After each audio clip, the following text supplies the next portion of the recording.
એક વાત પ્રભુના દરબારમાં બેઠા પછી પહેલી સમજવી જરૂરી છે કે આપણે ભગવાનના દીકરા છીએ. આ વાતને બરાબર પાકી કરીને બેસજો. પ્રભુનો દીકરો કોઈ ગરીબ ન હોય, કોઈ તવંગર, એવા કોઈ ભેદ ન હોય. એક રાજાના દરબારમાં એક ગરીબ ભિખારી નીચે દરવાજા ઉપર ઉભો ઉભો દરબાનને, ચોકીદારને વિનંતી અને પ્રાર્થના કરે છે.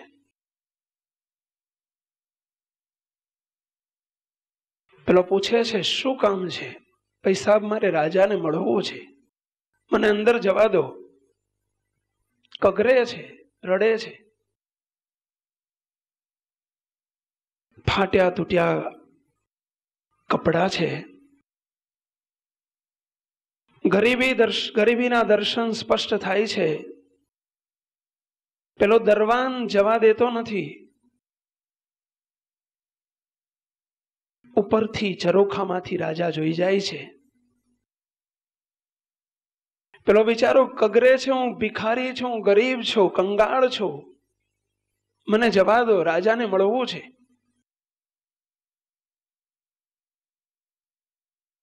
રાજાને દયા આવે છે.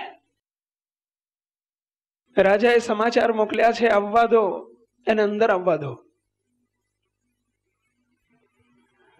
રાજા પોતે ભવ્ય એના સિંહાસન રાજગાદી ઉપર આવીને બેસી ગયા છે. પેલો આનંદ પામતો પામતો અંદર આવે છે, રાજી થઈ ગયો છે, મને રાજા પાસે જવાનું મળ્યું. રાજાની પાસે આવીને જ્યાં પેલો ઉભો છે, રાજા પૂછે છે, ભાઈ કોણ છો? રાજા પેલાને પૂછે છે, ભાઈ કોણ છો? પેલો હરખાતો રાજી થકો હાથ જોડીને કહે છે, હે રાજન, હું આ નગરનો નગર શેઠ, ધનપતિ, સમૃદ્ધિવાન એવો નગરનો નગર શેઠ છું.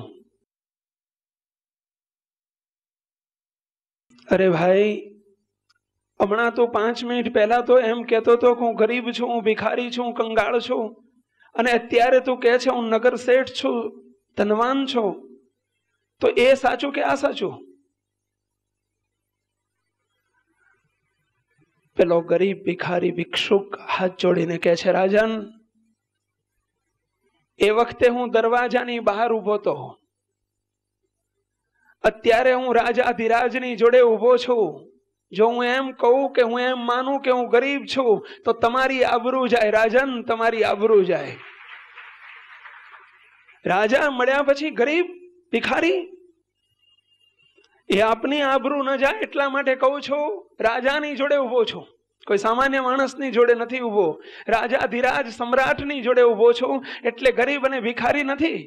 હું ધનવાન છું, સમૃદ્ધ છું, હું નગર શેઠ છું. મુક્તો, આ તો દ્રષ્ટાંત છે. આપણે ભગવાનથી હજારો ગાઉ દૂર હોઈએ તો ભલે ગમે તે હોઈએ, પરંતુ આ પ્રભુના દરબારમાં બેઠા છો, સમજો, આ ભગવાનના દરબારમાં બેઠા છીએ એટલે આપણને ઓળખજો. આપણે કોઈ ગરીબ કે કંગાળ નથી. રાજાના દીકરા, ભગવાનના દીકરા છીએ. રાજાધિરાજના ભગવાનના દીકરા છીએ. આ એક વાત બરાબર પાકી કરજો. તો અહીંયા આપણે આવ્યા છીએ, આપણા ઘેર આવ્યા છીએ, આપણા બાપના ઘેર આવ્યા છીએ, ભગવાનના આપણા પોતાના ઘેર આવ્યા છીએ. તો અહીંયા કદાચ આવ્યા અને આપણું માન સન્માન થયું કે ન થયું, કદાચ કોઈને બોલાવાયા કે ન બોલાવાયા, કદાચ કોઈને હાર પહેરાવ્યો કે ન પહેરાવ્યો, તો પણ આટલું જો મનાશે કે હું કઈ મહેમાન ગતિએ નથી આવ્યો, હું તો પ્રભુના દરબારમાં મારા બાપના ઘેર આવ્યો છું. તો કદી પણ તમને સન્માનની અપેક્ષા નહીં રહે. કદી પણ કદાચ ન બોલાવાયા તો એનું દુઃખ નહીં લાગે. અમે ઠેઠ મુંબઈથી આવ્યા અને અમને બોલાયા નહીં, સંકલ્પ નહીં થાય. ભગવાન તો ઠેઠ અક્ષરધામમાંથી આવ્યા છે, આપણે તો માત્ર મુંબઈથી આવ્યા છીએ. કદાચ કોઈ ગામડેથી આવ્યા હશો, વડોદરા સુરતથી આવ્યા હશો, પરંતુ હું તો મારા બાપના ઘેર આવ્યો છું. ઘરધણી થઈને આવ્યા છીએ. આપણા ઘેર, તમારા ઘેર તમે જાઓ છો તો તમને કોઈ અપેક્ષા રહે છે કે ઘરવાળા આખો દિવસ મહેનત કરીને જઉં છું તો દરવાજામાં હાર લઈને ઉભા રહે તો સારું, આવો સંકલ્પ પણ થાય છે પહેલા? અને કોઈ ઉભા રહે છે? શરબતનો ગ્લાસ લઈને કોઈ ઉભા રહ્યા? સંકલ્પ થયો કદી કે સાલું આપણી કોઈ કિંમત નહીં? વિચાર આવે છે? કારણ કે તમે માન્યું છે કે આ મારું ઘર છે. અહીંયા પણ મુક્તો આપ સૌ આપણા ઘેર આવ્યા છો એટલે કોઈ પ્રકારની અપેક્ષા ન રાખશો. પ્રભુના દરબારમાં સૌ સરખા. આ એક વાત બરાબર પાકી કરજો. બીજી વાત, ભગવાનનું ગમતું કરવું છે. કારણ કે અહીંયા આપ જોતા હશો, આ વર્ષ ચાલે છે હરિગમતું વર્ષ. પોતાનું મનનું ગમતું મૂકવું અને હરિનું ગમતું કરવું, પ્રભુનું ગમતું કરવું. પ્રભુના ઘેરથી આવેલા કોઈ એવા દિવ્ય પુરુષનું ગમતું કરવું, આ કોઈક નવી દિશા છે. આપણે અનાદિકાળથી આપણું ગમતું કરવા ટેવાયેલા છીએ. મનગમતું કરવાથી ટેવાયેલો આ ચૈતન્ય, આ જીવાત્મા અનાદિકાળથી મનમુખી સ્વભાવોથી વરેલો ભગવાન અને સત્પુરુષનું, સાચા સંતનું ગમતું કરી શકતો નથી. સમજો, બહુ અઘરું છે. પોતાની મેળે બધું જ થાય, પણ ભગવાન ને સત્પુરુષના આજ્ઞા અને વચનમાં કશું જ નથી થતું હતું. સ્વામિનારાયણ ભગવાન મનુષ્ય રૂપે બિરાજેલા એક પ્રસંગ યાદ આવે છે. ભગવાન સ્વામિનારાયણ આજથી 200 વર્ષ 150 વર્ષ પૂર્વે મનુષ્ય રૂપે બિરાજેલા એ વખતનો પ્રસંગ છે. વડતાલની ભૂમિ ઉપર મહાપ્રભુ સભા કરીને બિરાજ્યા છે. વિશાળ સંતો હરિભક્તોની સભા છે. ગામડાના એક હરિભક્ત, પહેલાનો જમાનો ફિયાટ મારુતિ કે સ્કૂટરોનો નહોતો, બળદગાડા. ગામડાની અંદર બળદગાડા લઈને ગામના હરિભક્તો આવતા, કોઈક ચાલતા આવતા. એક હરિભક્ત બળદગાડું, પોતાના બળદ નવા લાવ્યા છે અને વિચાર કર્યો કે બળદ નવા છે, પહેલી વખત એમને આપણે વડતાલ દર્શન કરવા જઈએ એ વખતે ગાડે જોડવા. જેમ પ્રસાદીની ગાડી માટે ગાડી નવી લાવો, હરિભક્તનો આ નિયમ છે. કોઈ પણ નવી વસ્તુ લાવીએ એટલે ભગવાનની પ્રસાદી કર્યા વગર ભગવાનના ઉપયોગમાં પહેલું રાખવું જોઈએ. આ એક નિયમ આપણને સૌને હોવો જોઈએ. કોઈ પણ વસ્તુ નવી લાવીએ એને પ્રસાદીની કરવી, પછી જ ઉપયોગમાં લેવી. પ્રભુના સંબંધવાળી થઈ જાય. નવી ગાડી લાવ્યા હોય, ઘણા હરિભક્તો તરત જ મંદિર લાવે, ભગવાનને સંતોને બિરાજમાન કરે, પ્રસાદી નહીં થાય, પછી પોતાના ઉપયોગમાં લે. આ જગતના જીવમાં ને આપણામાં ફેર છે. અરે નવા વસ્ત્ર લાવો તો પણ ભગવાનની મૂર્તિ ઘરમાં હોય એની સાથે પ્રસાદી ના કરો, કારણ કે આ ફોટો નથી. સમજો, તમારા ઘરમાં પણ જે ભગવાનની મૂર્તિ હોય કે મંદિરમાં છે એને કદી પણ ફોટો ન સમજશો. આ મોટામાં મોટું અજ્ઞાન છે. એ ફોટો નથી, પ્રતિમા નથી. લાખ રૂપિયાનો ચેક દેખાય છે કાગળિયું, પણ છે રૂપિયા, અને એટલે જ ખિસ્સામાં પ્રેમથી મૂકો છો. બેંકમાં જાઓ છો અને રૂપિયાનો ઢગલો થાય છે. દેખાય છે કાગળિયું પણ છે રૂપિયા, એમાં દેખાય છે પ્રતિમા પણ છે ભગવાન સ્વયં પોતે. આ સ્વામિનારાયણ સંપ્રદાયનો મૂળભૂત સિદ્ધાંત છે. સમજો કે આ પ્રતિમા નથી. અને ભગવાને એવા કામ જેને પ્રતિમા ભાવ ટળ્યો અને ભગવાન સાક્ષાત અને પ્રગટ છે એવી ભગવાનની મૂર્તિને વિશે જેને ભાવ થયો, એના હજારો ભક્તોના કામ ભગવાને કર્યા છે અને આજે પણ કરે છે. સમજો, આજે પણ કરે છે. ભગવાનના દર્શન કરો તો પણ હાથ જોડીને સાક્ષાત ભગવાન બિરાજે છે એ રીતે જ કરજો. અને આ ભગવાન સ્વામિનારાયણ અને બાપા શ્રી અનંત મુક્તો આ સભામાં પણ વર્તમાન કાળે પ્રગટ અને પ્રગટ જ છે. સમજો, આ જોઈને, જોનારા જોઈને કહે છે, દેખનારા દેખીને કહે છે. વિશ્વાસ રાખજો. ભલે આંખે કરીને દેખાય નહીં, આ ચર્મચક્ષુ છે, એને કરીને કદાચ ન દેખાય, પરંતુ દિવ્ય દ્રષ્ટિએ કરીને જ્યારે ભગવાન દેખાડે ત્યારે એના દર્શન થાય છે. ભગવાન આ સભાને વિશે પણ બિરાજે છે એવો પ્રગટ ભાવ રાખજો. અહીંયા ભગવાન સ્વામિનારાયણ મનુષ્ય રૂપે વડતાલની અંદર બિરાજેલા એક હરિભક્ત ગાડું લઈને આવ્યા છે, કુટુંબ પરિવાર સાથે, ફેમિલી સાથે દર્શન કરવા. ભગવાનને ચરણ સ્પર્શ કરીને આગળ આવીને જ્યાં ચરણ સ્પર્શ કર્યા, બળદને છેક દૂર ગાડું છોડીને બળદ એક ઝાડ જોડે, એક વૃક્ષ સાથે બાંધવા માંડ્યા.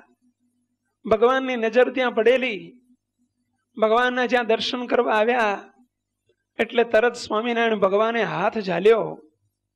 આ ભક્તનો હાથ ઝાલ્યો, કાંડું ઝાલ્યું અને પ્રેમથી હસતા હસતા કહ્યું, ભગત, બળદ બહુ સારા છે.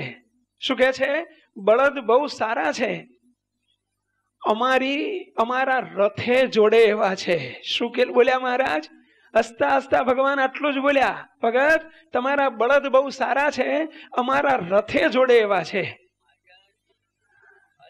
ભગવાને પોતાની એક રુચિ, અભિરુચિ વ્યક્ત કરી, અમારા રથે જોડે એવા છે. સત્સંગમાં બે પ્રકારના ભક્તો હોય છે, સમજો. અહીં પણ બેઠેલા આપણે બધા સરખા નથી હોતા. તરત હજુ આ બીજાની વાત સાંભળીને પણ કેટલાકને સંકલ્પ થયો હશે, બળદ જોઈને ભગવાનની દાનત બગડી લાગે છે, આવો સંકલ્પ થયો હશે. ભગવાન પોતાની જાતે પોતાના મુખે કરીને કદાચ આજ્ઞા કરે કે આ તમારી વસ્તુ મને આપો. જેણે આપણને આપ્યું છે એ જો આપણને સામેથી માગતા હોય તો આપણા અહોભાગ્ય સમજાય તો સમજવું કે આપણે ભગવાનના ભક્ત છીએ. જે કંઈ આપ્યું છે આપણી મહેનત અને બુદ્ધિનું પરિણામ ન સમજશો. અહીં બેઠેલા ખાસ સમજો, પ્રભુએ જે કંઈ આપણને આપ્યું છે, ચાહે કરોડોની સંપત્તિ હોય, બંગલો હોય, ફેક્ટરી હોય કે જે કંઈ હોય, મહેરબાની કરીને આપણી બુદ્ધિ અને આપણે મહેનતથી મળ્યું છે એવું કદી ન સમજશો. હું કમાયો છું, આ આપણો અહમનું પોષણ થતું જશે. હું કમાયો છું, મારું છે, મેં મહેનત કરી છે. અરે ભાઈ, તને મહેનત કરે એવો રાખ્યો કોણે? અરે ભાઈ, તને પ્રબળ બુદ્ધિ આપી, કમાવાની બુદ્ધિ આપી કોણે? એટલો તો વિચાર કર્યો કે એના મૂળમાં શું સમાયેલું છે.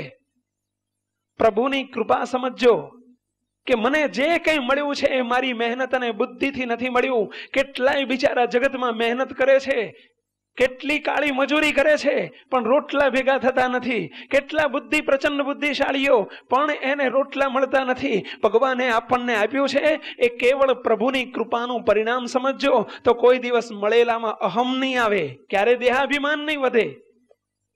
હું કરું છું, મારું છે, આ મોટામાં મોટું અજ્ઞાન છે. શું છે આપણું? શું લઈને જન્મ્યા હતા? વિચાર કરો, શું લઈને જન્મ્યા હતા? શું છે? કોણે આપ્યું છે? પ્રભુનું છે, પ્રભુ માટે જ છે. હું તો માત્ર નિમિત્ત છું.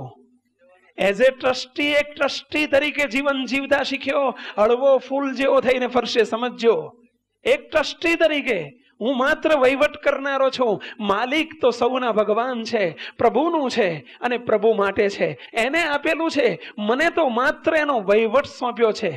કદી સુખ અને દુઃખમાં આપણે ડોલ્યા નહીં કરીએ, એમાં ક્યારે લેવાઈ નહીં જઈએ. સુખ આપણને છકાવી નહીં દે. નહીતર સંપત્તિ મળે છે, સુખ મળે છે, માણસ છકી જાય છે, અને દુઃખ આવે છે ત્યારે હિંમત હારી જાય છે. કઈ નહીં, પ્રભુએ આપેલું, પ્રભુએ કદાચ લઈ લીધું. જે ભગવાનનો હું થયો છું. ગઈ પૂનમે આપણે 4 બાબતો કહી હતી, ધ્યાન રાખજો.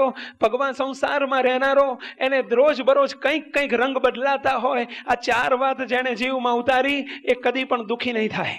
સાંભળજો, ફરી આજે રિપીટ કરીએ છીએ. 1, હું પ્રભુનો દીકરો છું, ભગવાન સર્વોપરી ભગવાન સ્વામિનારાયણનો દીકરો છું, એ મારા બાપ છે. બીજી વાત, અનંત કોટી બ્રહ્માંડમાં જે કંઈ થયું છે, થાય છે ને થશે એની મરજીથી જ થાય છે. મારી મરજી વિના રે કોઈથી તરણું ન તોડાય. ભગવાન કહેતા કે અમારી મરજી વગર, ભગવાનની મરજી વગર કશું જ શક્ય નથી. આ હાથ હલે છે, આપનું ડોક હલે છે, આપ માથું હલાવો છો, એ પણ સમજો એ પ્રભુની મરજીથી થાય છે.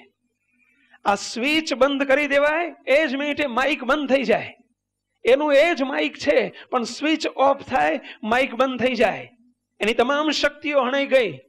અહીંયા પણ આપણી પ્રભુએ સ્વિચ ઓન રાખી છે અને પરિણામે આ બોલી શકીએ છીએ, તમે સાંભળી શકો છો. સમજો, એ પ્રભુની મરજીથી થાય છે.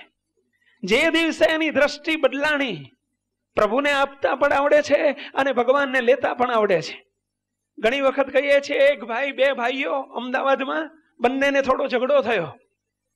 મોટા ભાઈ હતા, જરા રાજકારણી હતા, પોલિટિક્સમાં આગળ પડતા હતા.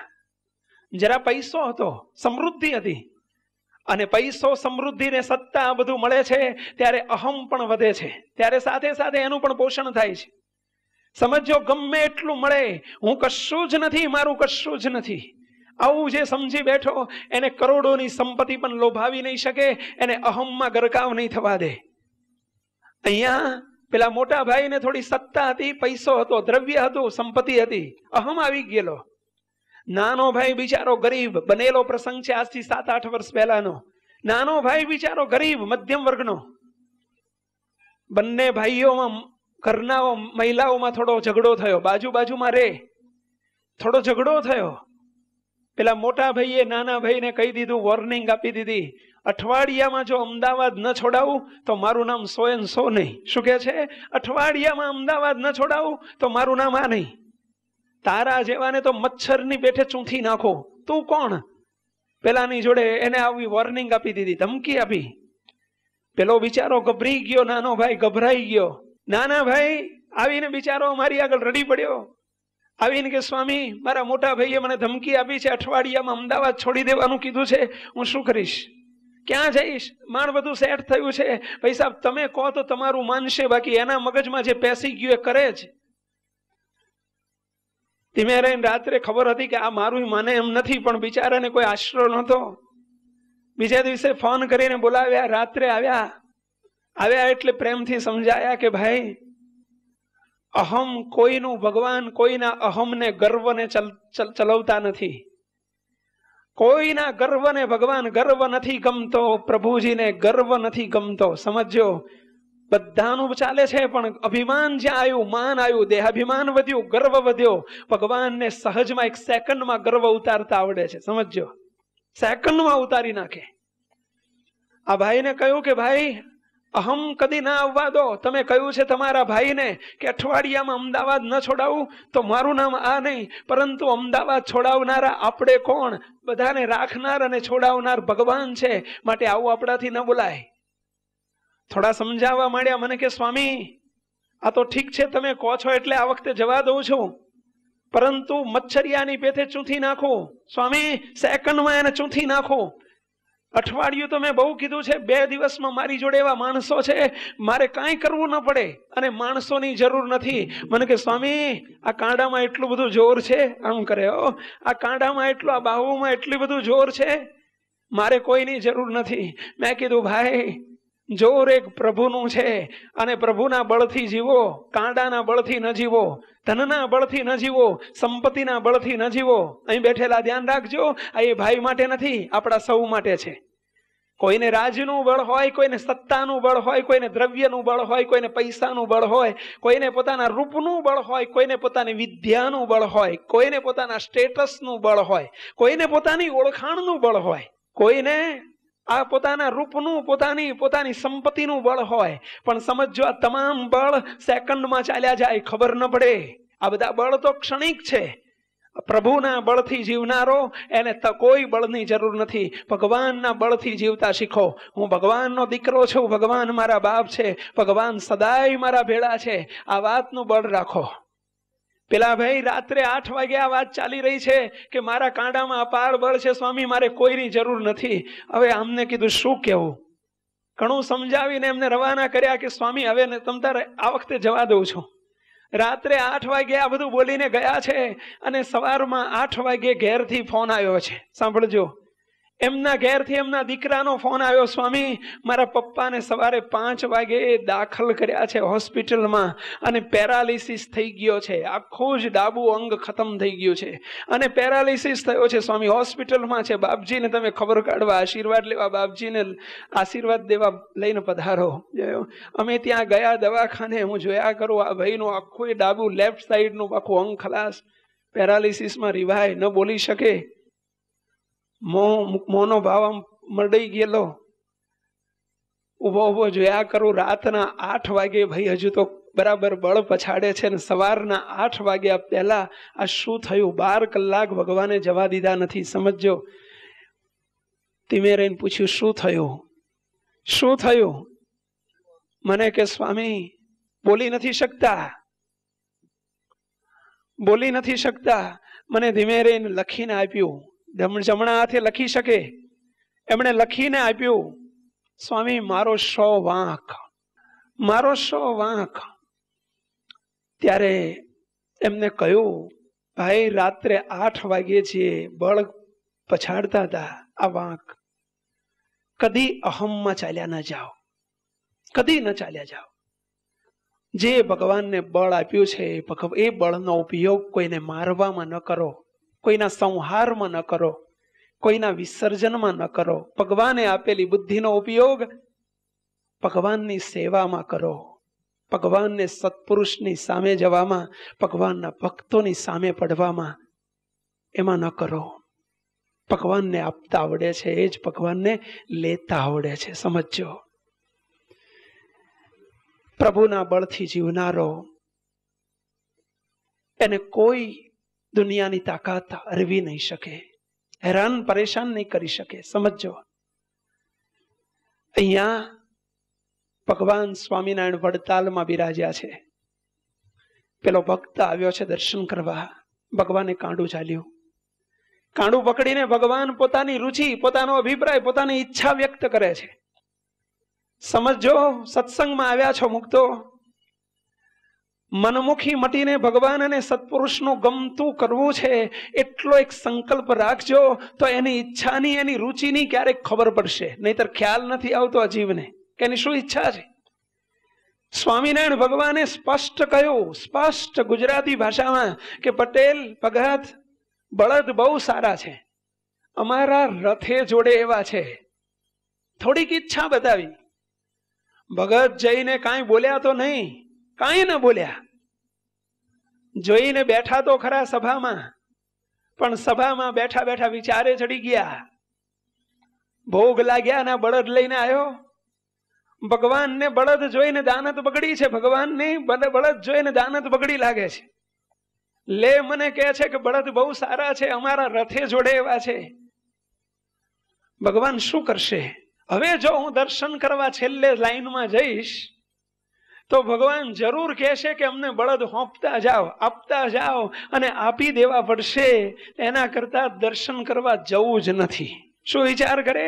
દર્શન કરવા જવું જ નથી. આપ કદાચ વિચારશો કે આવું કર્યું, આ તો આપણી પાસે બળદ માગ્યા નથી, નહીતર આપણે પણ આવું જ કરીએ. સમજો. એક વસ્તુ સમજાશે, પ્રભુનું છે, મને સામે ચાલીને માગે છે. સમજો. ભગવાન અને સંત સામે ચાલીને કોઈક વખત પધરામણી આપના ઘેર આવવું છે એવું કે, ક્યારેક ભગવાન ને સંત આપણી કોઈક સેવા અંગીકાર કરે તો સમજો બહુ મોટા ભાગ્ય માનજો, આપણા બહુ મોટા ભાગ્ય માનજો. એમાં કંઈક એમનો હેતુ હશે. સ્વામિનારાયણ ભગવાન કારિયાણી પધારેલા. કારિયાણીના ડોશીમાં હતા, સત્સંગી હતા. ડોશી વિધવા હતા, એકલા રહે છે. ડોશીની જીવનની મૂડી 5000 રૂપિયા ડોશીના ઘરમાં. સ્વામિનારાયણ ભગવાને મંદિરનું કામ ચાલતું હતું. સ્વામિનારાયણ ભગવાને ડોશીમાને નજીક બોલાયા. માજી, અમે કહીએ એમ કરશો? સાંભળજો શું કે છે, અમે કહીએ એમ કરશો? સ્વામિનારાયણ ભગવાન કે છે, સામેથી ભગવાન કે છે, અમે કહીએ એમ કરશો? ડોશી કે હા મહારાજ, તમે તો સ્વયં ભગવાન છો, તમે કહો એમ નહીં કરું તો કોનું કયું કરીશ? બોલવું બહુ સહેલ છે, વર્તવું મુશ્કેલ છે. ભગવાન સ્વામિનારાયણ કહે છે આ ગઢપુરનું મંદિર થાય છે, પૈસાની બહુ જરૂર છે, તમારા ઘરમાં કેટલા રૂપિયા હશે? ઉછીના જોઈએ છે. શું કહે છે? એઝ એ લોન, ઉછીના જોઈએ છે, તમને પાછા આપી દઈશું. ડોસી ધીમે રહીને અંદર વિચારમાં ચડી ગયા કે આ તો ભગવાન છે, ઉછીના કહીને લે અને કદાચ આપે નહીં તો પછી ઓછા મગાય છે. શું વિચાર કરે? થોડા મગાય છે અને જાય તો. એટલે ધીમે રહીને બોલ્યા, હે ભગવાન, આપને જોતા હોય તો ના પડાય, 500 રૂપિયા છે. શું કે છે? 500 રૂપિયા છે. એ જમાનામાં 500 પણ ઘણા હતા ઘરમાં 5000.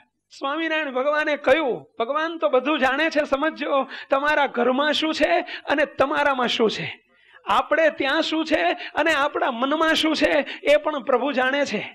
તન કી જાણે મન કી જાણે, जाने चित्त की चोरी उनकी आगे क्या छुपाइए, जिनके हाथ में जीवन दोरी. ભગવાનના હાથમાં જીવન દોરી છે, એનાથી છુપાવવાનું શું હોય? પણ ડોસી બોલતે જાય છે, ભગવાન તમે તો અંતર્યામી છો, બધું જાણો છો, 500 રૂપિયા પડ્યા છે. સ્વામિનારાયણ ભગવાન કે ડોસી, અમને તો એવો ખ્યાલ છે કે તમારા ઘરમાં 5000 પડ્યા છે. 5000 છે? અરે મહારાજ, મારા ઘરમાં 5000 હોય ક્યાંથી? હું તો ગરીબ છું, માટે 500 પડ્યા છે, કહો તો લઈ આવો. ભગવાન કહે છે, ડોસીમાં અમને કેવા જાણો છો? શું કહે છે? ભગવાન સામેથી કહે છે, ડોસી અમને શું જાણો છો? અરે તમે ભગવાન, સાક્ષાત ભગવાન. તો ભગવાન બધું જાણે કે ન જાણે? અરે બધું જાણે, ભગવાનથી અજાણ્યું શું હોય? તો ભગવાન જ તમને કહે છે કે 5000 પડ્યા છે. બોલો મનાય છે? ના ના મહારાજ, 500 જ પડ્યા છે. આ જીવ બધે ચોરી કરે છે, ભગવાન ને સત્પુરુષની આગળ પણ ચોરી કરે છે.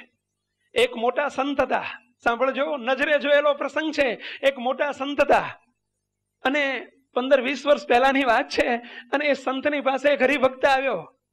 પેલા સંતે પૂછ્યું, ભગત શું કરો છો? તો કે બાપા નોકરી કરું છું. શું પગાર છે? હવે પગાર હતો 2000, પણ આના મનમાં કે સ્વામી કંઈક સેવાનું કહેશે એટલે ખોટું બોલ્યો. સ્વામી 1000 પગાર છે. શું બોલ્યો? 1000. સ્વામીના મોઢામાંથી શબ્દ નીકળી ગયા. પેલા મોટા સંત બોલી ગયા કે જા, ભગવાન 1500 કરી આપશે. શું કહે છે? ભગવાન 1500 કરી આપશે. સાંભળજો, આ ક્યારેક આવું થાય. ભગવાનના મોટા પુરુષના બોલનાર ભગવાન છે. હતો હકીકતમાં 2000 પગાર અને પેલો ખોટું બોલ્યો, હિસાબ 1000. કેટલો બોલ્યો? 1000. બોલા સ્વામીજીના મુખમાંથી શબ્દ નીકળી પડ્યો, જ્યાં ભગવાન 1500 કરી આપશે, પગાર 1500 કરી આપશે. અને ભગવાનને કરવું એ જ મહિને એને ગુનામાં કોઈક નોકરી કરતો હતો, ત્યાં ગુનામાં સંડોવાયો, ડિગ્રેડેશન થયું અને 2000 માંથી સીધો પગાર થઈ ગયો 1500. જોયું? આ એના મુખમાંથી નીકળેલો શબ્દ, સમજો, કદી ખોટો ન પડે. મહેરબાની કરીને કદાચ ભગવાનને સત્પુરુષની સેવાને સ્વીકારી શકતા ન હોઈએ તો હાથ જોડીને પ્રાર્થના કરવી, પણ કોઈ દિવસ ભગવાનને સંતની આગળ ખોટું ન બોલવું. સમજો, કોઈ દિવસ કપટ ન રાખો. એ બધું જાણે છે અને ક્યાંક એના મુખમાંથી કંઈક નીકળી જશે તો આવું થશે. 1500 ના 2000 ના 1500 થઈ જાય. સમજો, અને બન્યું, જોયેલું છે નજરે. પેલો આવીને વિચારો રડે કે ભાઈ સાહેબ મારે તો 2000 ના 1500 થઈ ગયા. કીધું શું થયું તું? તારે એને વાત કરી કે ભાઈ સાહેબ હું તો ખોટું બોલ્યો અને 2000 હતો ને 1000 બોલ્યો. સ્વામીએ તો આશીર્વાદ આપ્યો કે જ્યાં 1500 થઈ જશે, અને હારું 1500 જ થઈ ગયો. કે આવું ન થાય એનું ધ્યાન રાખજો. અહીંયા સ્વામિનારાયણ ભગવાન કહે છે, ભગવાન સ્વામિનારાયણ પેલાને કહે છે કે ભાઈ, બે ડોસી માને કહે છે, ડોસી અમને કેવા જાણો છો? તો કે ઓહ, તમે તો સ્વયં ભગવાન છો. તો કે ભગવાન બધું જાણે કે ન જાણે? અરે ભગવાન તો અંતર્યામી હોય, બધું જાણે. શું કે છે? ભગવાન તો અંતર્યામી હોય, બધું જાણે. એટલે ભાઈ ભગવાન અંતર્યામી હોય કે ન હોય? બોલો તો ખરા, હોય કે ન હોય? બધું જાણે કે ન જાણે? જાણે કહો છો, પણ જોજો હો, દગા કપટ અને પ્રપંચ કરતી વખતે આ વાત યાદ આવે છે કે ભગવાન અંતર્યામી છે, બધું જાણે છે. આવું દગા કપટ પ્રપંચ કરો છો ધંધામાં, નોકરીમાં, બીજે ત્રીજે, ત્યારે એ વખતે યાદ આવે છે કે ભગવાન બધું જોઈ રહ્યા છે. આવો વિચાર આવે છે, ભગવાનની બીક લાગે છે, એને એટલે પાકું કરાવું છું. સમજો ભક્તો, અહીંયા બોલો, જે સાંભળો છો એને બરાબર અમલમાં મૂકજો. વિચારજો, દુનિયાથી ન ડરો તો કઈ નહીં, ભગવાનથી ડરજો. ભગવાન બધું જુએ છે. દુનિયાથી ડરવાની કોઈ જરૂર નથી, ભગવાનથી ડરજો, મોટા પુરુષથી ડરજો, એની બીક રાખજો.